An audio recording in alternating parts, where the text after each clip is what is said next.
Des vraies images d'un sauf qui peut... Ce que vous voyez ici, ce sont des pompiers à qui on dit « Baissez-vous, baissez-vous! » Les flammes viennent tellement près des véhicules qui doivent se protéger pour être sûrs de ne pas être blessés. Très dangereux comme travail, on le voit bien. 17 000 personnes ont été évacuées, avaient ordre de quitter leur résidence, notamment là, Flin Flon, puis autour de Flin Flon. C'est une région où il y a quand même des milliers de personnes à qui on l'a demandé.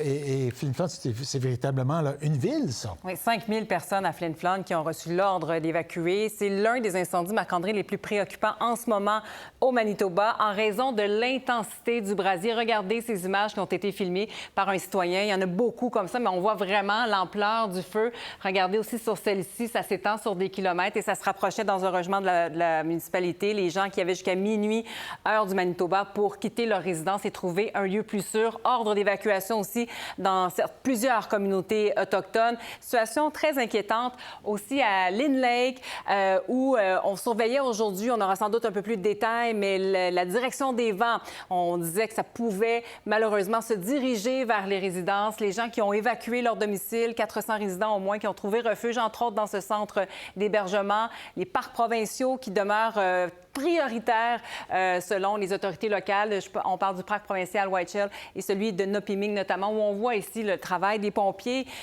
qui se poursuit avec les avions-citernes, entre autres. Alors, les gens comme ça évacuent en direction essentiellement de Winnipeg massivement. On s'attend à recevoir énormément de personnes. D'ailleurs, le premier ministre manitobain disait aux gens, si vous êtes en mesure d'ouvrir vos portes, faites-le, faites preuve de solidarité dans cette période extrêmement critique, une situation catastrophique, disait-il, assez grave pour sa province. Maintenant, c'est ça, il y a des centres d'hébergement, il y a des hôtels, mais ça se remplit assez rapidement, bien évidemment. Et là, je vous montre les feux de forêt au Manitoba à ce jour. Regardez la quantité de forêts qui ont déjà brûlé, 1980 km². C'est vraiment un territoire assez important parce que si on compare avec les 5 dernières années, la moyenne qui a été faite, 785 km², ça, c'est en raison du temps chaud, du temps sec qui a duré au cours des dernières semaines, qui s'est poursuivi. L'activité humaine aussi qui a créé ces feux-là, ça s'est propagé en raison du temps chaud et sec. Alors maintenant, je vous invite à entendre un résident qui a dû quitter très rapidement sa résidence de Flin Flon.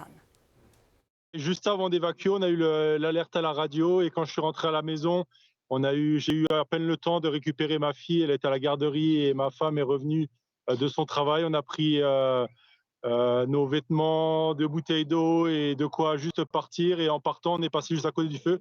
Le feu était à moins d'1 kilomètre. On pouvait voir les flammes au-dessus des arbres juste à côté de ma maison. Ouais. Oui, des feux, des flammes à 1 kilomètre de sa maison. Où est-ce que ça se trouve? On va regarder ça ensemble. Flin Flon se trouve ici. Donc, vous voyez, par rapport à Winnipeg et la Saskatchewan aussi, le feu qui avait pris naissance en Saskatchewan s'est propagé côté Manitoba très, très rapidement dans la journée d'hier. Et les gens qui, donc, comme ce monsieur, ont reçu une alerte. Et on se dirigeait, tout à l'heure, je vous parlais de la route 6, notamment, c'est 800 km en direction de Winnipeg. Tout un périple pour ces gens qui doivent tout laisser derrière. On ne sait pas qu'est-ce qui va devenir, entre autres, de notre maison. On peut imaginer la source de stress pour ces gens-là, pour se rendre à Winnipeg, notamment, où se trouve notre collègue, d'ailleurs. Très compliqué comme situation, très bien.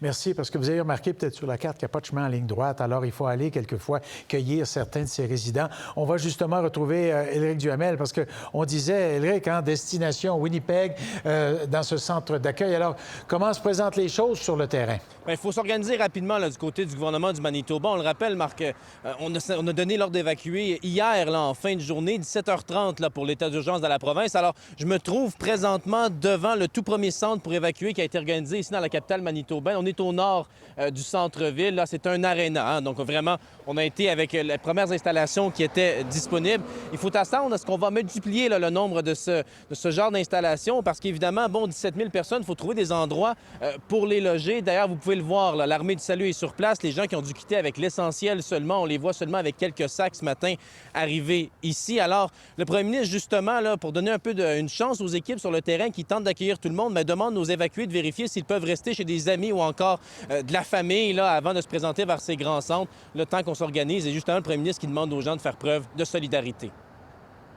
C'est très important d'appuyer les autres maintenant. On peut avoir aucun feu.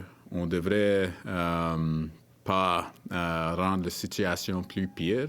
Et quand le gouvernement, soit local ou provincial, vous demande pour aide, c'est le temps de participer.